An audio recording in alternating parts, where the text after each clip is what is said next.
नमस्कार सर्वांना, स्वागत आहे तुमचं आपल्या यूट्यूबच्या नवीन ब्लॉगमध्ये. तर अजूनही यूट्यूबला कोणी सबस्क्राईब केलं नसेल तर लवकर जावा आणि लवकर सबस्क्राईब करा. आज सकाळची कामे जरा लवकरच आटपली का तर बाहेर पावसाचं वातावरण होतं. बघितले ढग कसे भरून आलेत ते. पाऊस डेलीच चालू आहे. डेली थोडी का होईना हजेरी लावूनच जातोय. बाहेर वातावरण असं असल्यामुळे जरा सकाळची घरातली कामं लवकरच आटपून घेतली. म्हणलं सकाळी लवकरच आटपून बाहेर निघालेलं बरं, का तर मेघराजाचं आगमन कधी होऊ शकतं.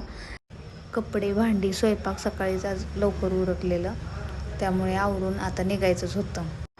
त्यासाठी जरा फ्रेश झाले आणि केस बांधून घ्यावे म्हणलं.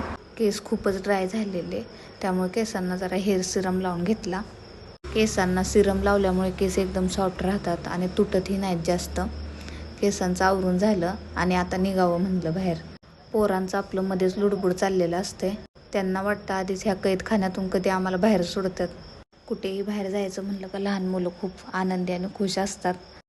आमची पिल्लं माझ्या अगोदरच बाहेर निघून चपला वगैरे घालून रेडी होते. मम्मी कधी बाहेर येते त्याचीच वाट बघत बसलेले. जरा बाहेर पोरांना पण फिरवून आणल्यावर पोरं पण जरा खुश आणि आनंदी राहतात. त्यांची पण चिडचिड जरा कमी होते. त्यामुळे म्हणलं त्यांना पण जरा फिरवत न्यावं.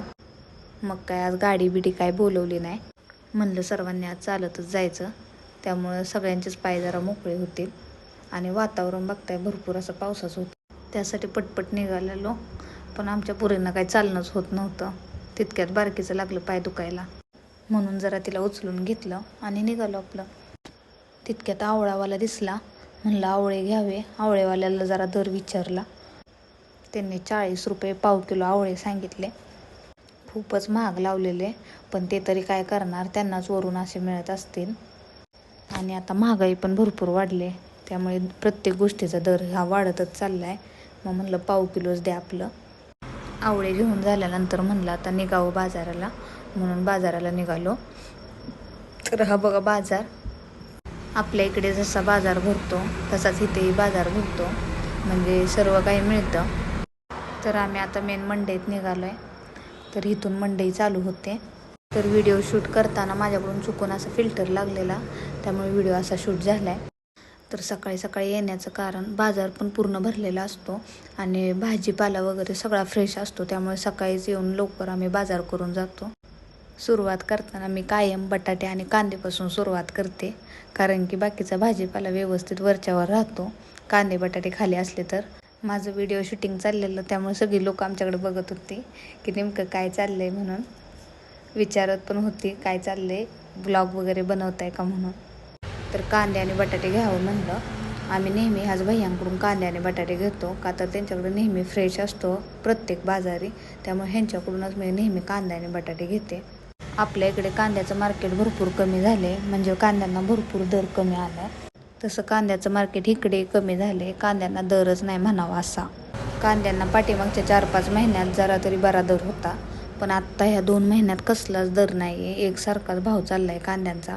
भरपूर असा रेट कमी झाला आहे कांद्यांचा, त्यामुळे शेतकऱ्यांना पण परवडत नाही कांदा करणं. स्वतः आम्ही पण लॉसमध्ये, कारण की आम्ही पण कांदाच केलता आणि कांद्याला मार्केट नसल्यामुळे आम्ही पण तोट्यात आलो आहे. इथून पुढे ही लाईन अशी मंडई चालू होती. माझं आपलं दर काढत जायचं चाललं होतं. तितक्यात गवारी दिसली. गवारीचा दर विचारला. गवारी 20 रुपये पाव किलो नव्हती. तर सगळाच भाजीपाला 20 रुपये पाव किलो आणि 30 रुपये अर्धा होता. पण आपल्या गावाकडं जसा देशी मिळतो तसा इकडं काय मिळत नाही. सगळं हायब्रिडच. मोठ्या मोठ्या गवारीच्या शेंगा वगैरे, मिरच्या वगैरे मोठ्या. आपल्याकडे जशी कुशीची गवारी मिळते, म्हणजे जरी सोललं तर त्या हाताला टोचल्यासारखं होतं, त्या पद्धतीची मी गवारी इथं आल्यापासून खाल्लीच नाही. गावी जाईल तितकंच. पुढं जाऊन दोडका वगैरे घेतला. तो भाजीवाला मला विचारत होता कढीपत्ता कुठून आणलायस म्हणून. मी सांगितलं पाठीमागून आणलाय म्हणून. तर ते म्हणले मला की किती रुपयाला आणला. मी सांगितलं 10 रुपयाला आणलाय कट्टा म्हणून. तर ते मला म्हणले हसत की आपल्या इथं 5 रुपयाला आहे, तू 10 रुपयाला घेऊन आलेस. मी म्हणलं असू द्या, कोणाचा तर फायदा आपला 5 रुपये. परत तिथून उठलो आणि म्हणलं टमाटे राहिलेत, मग टमाटे घ्यायला गेलो. टमाटे तर 30 रुपये किलो आहे तिकडे. मग आपल्या इकडे कसे चालू आहेत मला माहिती नाही, पण इथे 30 रुपये किलोच आहेत. पूर्ण बाजार फिरलो, पण कोबीच तितका स्वस्त मिळाला. 10 रुपयाला एक गड्डा. म्हणलं घ्यावं लगेच. किट्टूचं आपलं मध्येच चाललेलं, मम्मी गाजर आणि बीटरूट पण घे. तिला बीट आणि गाजर पण खायला भरपूर आवडतं आणि बीटचा ज्यूस पण सकाळचा मी तिला बनवून देते, त्यामुळे तिनं मला आवर्जून लक्षात आणून दिलं, मम्मी बीटरूट पण घ्यायचं आहे, आपल्या घरात बीट नाही आहे. मग लगेच काय घेतलं मग बीटरूट आणि गाजर. तिथलं आवरून झालं, मग पुढे निघालो तर पावटा दिसला. म्हणलं आता पावटा पण घ्यावा जरा भाजीला. कालवणाला जास्त करून तर काहीच मिळत नाही, एकतर चवळी आणि पावटा.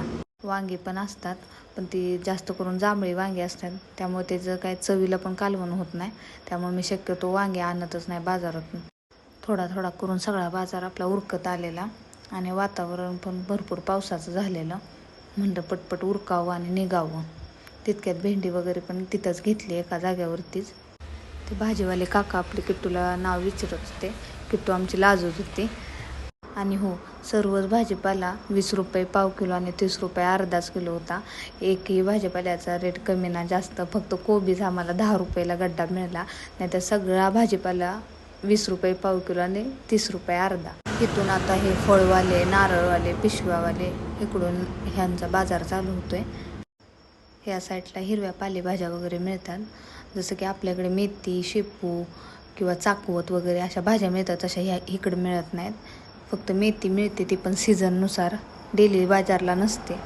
सगळा बाजार करून झालेला. लिंबू तेवढं राहिलेलं, मग ते जाता जाता रस्त्यावरच होतं, मग ते लिंबू पण घेतलं आणि बाजार झाला.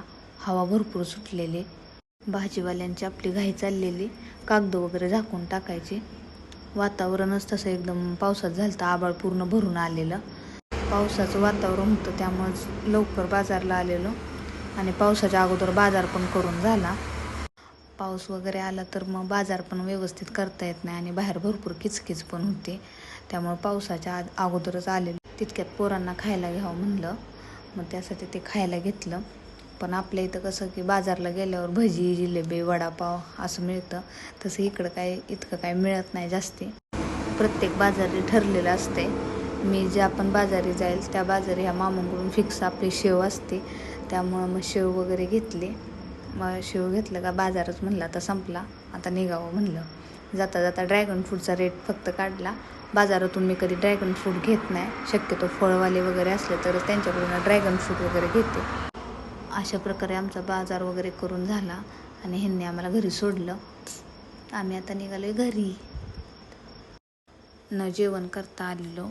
म्हणलं आता घरी जाऊन फ्रेश वगैरे होऊन जेवण करून मगच नंतर भाजीपाला वगैरे साफ करावा.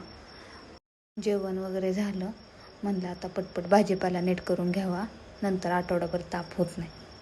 आठवड्यातून एकदाच बाजार आणला आणि व्यवस्थित साफ करून ठेवला तर परत मग स्वयंपाक करताना पण घाई होत नाही. त्यामुळे मी डेली साफ करण्यापेक्षा एकदाच आणला की एकदाच साफ करून ठेवते. सगळा भाजीपाला बाहेर पिशवून काढून सगळा सेपरेट करून ठेवला. तितक्यात तिला भाजी निवडता आठवलं की मम्मीनं बाजारातून खाऊ आणलेला. खाऊ दे म्हणून माझ्या पाठीमागं लागली. तिला खायला देऊन एक जागेला बसवलं. खाऊ खाता खाता व्हिडिओमध्ये बघून हाय वगैरे करत होते. तिला माहीत होतं व्हिडिओ चालू आहे ते, ती म्हणून हाय करत होती. परत माझ्या पाठीमागं आली आणि लपून बसली, परत अजून हाय करत होती. सर्व भाजीपाला आणला की एकदमच नीट करून वगैरे एकदम फ्रीजला स्टोअर करून ठेवायचा, म्हणजे परत आठवड्याचं टेन्शन नाही. आणि कोथिंबीर वगैरे निवडून मी अशी न्यूजपेपरमध्ये रॅप करून ठेवते आणि परत बॉक्समध्ये पॅक करून मगच फ्रीजला ठेवते, मग खराब होत नाही. आठवडाभर म्हणलं तर काय 10 दिवस तरी त्या कोथिंबीरीला काय होत नाही, म्हणजे पिवळी पण पडत नाही. बाकींच्या डब्यांमध्ये मग पावटा, गवारी किंवा चवळी व्यवस्थित नीट करून ठेवायचं, म्हणजे परत आठवडाभर तेही खराब होत नाही. पिशवीत वगैरे ठेवायचं नाही.